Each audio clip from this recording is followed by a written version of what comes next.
Our final guest is Bill Collier, who is a caregiver for his wife who has Alzheimer's. Welcome, Bill. Good afternoon. Well, Bill, I was reading, you wrote an op-ed in March for the Philadelphia Inquirer. I'm going to read the lead of it, and it's a very powerful op-ed. I would encourage everyone to read it, but let me just read the lead of it. In August 2015, my wife Dora came home and said she had an incident while driving.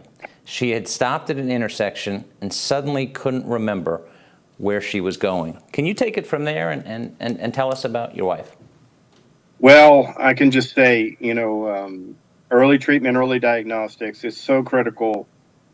Uh, what what that started, that one incident, and my wife tried to hide it from me. It's sort of in the article, but it was really, she was ashamed, as it were. That began this process of us trying to get help and the medical world just not believing that somebody so young could have dementia or Alzheimer's. It took away 8 years of our lives that we'll never get back. It could have been how many years if she was in early treatment, she would have had a happier life. She wouldn't have had all of these incidents. I wouldn't have been woken up in the middle of the night with her screaming at nobody that was there because we couldn't get her any treatment. We couldn't get her drugs.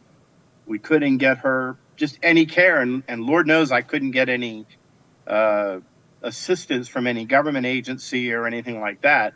I was on my own. I ended up dropping insurance because I couldn't pay for the stuff I was paying for her and pay for my insurance that wouldn't cover those things. Mm. So that's really where I spent 8 years. And, at this time, my wife is in memory care and she's 42 miles away. I see her 3 or 4 days a week.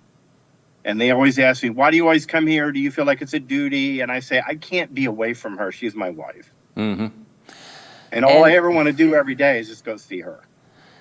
And obviously that's a long time. I'm sorry for getting emotional. I apologize. No, it's an emotional issue and disease. And but what do you? The system failed you. How can the system be fixed? Well, I think early detection has to be a thing. Health insurance companies or providers, people that are actually seeking help, being aggressive themselves, need to insist on getting the right kind of tests that are going to actually help you determine. Because at a certain point, it will become obvious that you're dealing with Alzheimer's, even if your symptoms are pretty low based on tests. So early detection is clear. Education about how to understand that, education of our medical world, as far as them understanding that this can happen at any time in someone's life and it should be taken seriously. We literally had a neurologist accuse my wife of faking an illness and almost getting her blackballed from all medical care just for because he didn't believe her. So that's one. And then early treatment, look, even with this new exciting drug that they're looking at and that kind of stuff, we have to have access to this stuff. I hear arguments, people say, oh, but it costs so much money. And I'm like, but we paid for Medicare and for disability. We paid for all of this stuff all our lives with the promise that we would get help when we needed it.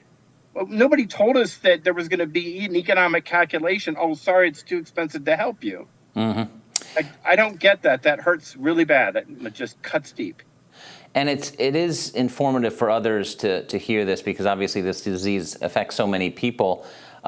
So the doctors, as I understand it from reading your op-ed, it basically, they just thought she was too young to have dementia, and that's why they thought, well, maybe she's faking it? At first it was faking it, and then it was catastrophic anxiety was one of the possible things. We went all the way. I took her to, and I'm glad I did it because I was criticized for it, but I'm glad now. I took her to Israel and Germany, the two places she wanted to go before she died. And I got her there, but boy, was it hell bringing a woman who I didn't know was dealing with early Alzheimer's overseas, but I did it because she really wanted that. Mm-hmm. So no, they just wouldn't believe that it could possibly be Alzheimer's. And then when the pandemic hit, it was even worse because we couldn't see people for a year at a time. And what is her quality of life now? She is in memory care. I am with her as much as I can be, frequently. She's happy. They say it's harder on you, the caregiver, than it is on them. I could speak for hours about how caregivers suffer and how, so many of them actually don't outlive the person they're caring for, and how lucky I am because I have a decent business that my wife helped me build that I pay for everything out of pocket. And if I was an average person, I'd be bankrupt easily. I would have gone bankrupt in 3 months trying to pay for her care. Because So she's doing pretty good. She's uh-huh. basically at the level of a 5-year-old, kind of, but emotionally more like an adult. Okay, and you mentioned this before, but you basically, because you have the needs to pay for it, you got out of insurance because that really wasn't helping you much, right? Yeah, it wasn't. Why was I paying $2,000 a month? And I couldn't pay for an MRI. I ended up paying for MRIs, CAT scans, et cetera, all by myself, which aren't cheap. And do you think, where do you think, I mean, whether is it the government or state or doctors? I mean, if someone else goes through this process, and I'm sure other people have, and they're probably told the same thing, well, you're too young, don't worry about it, it's stress. What advice would you give to them? Get a second, third, fourth opinion? I'll tell you a few things. One, I've had people ask me that, and because when I've had money, I paid for their tests myself because insurance insist on getting those kind of tests. Push through, and if you can't get insurance to pay for it, go talk to your friends, family, anybody. They're usually, maybe $1,000, $2,000. It's not cheap, but you can probably find somebody to help you. But take it seriously, dead seriously. It's better for you to get all the tests done and know you don't have to deal with this than to have it hanging over you. And when you do find out, be honest with yourself and with your loved one about getting them on some kind of treatment regimen right away, because it can save years of you being,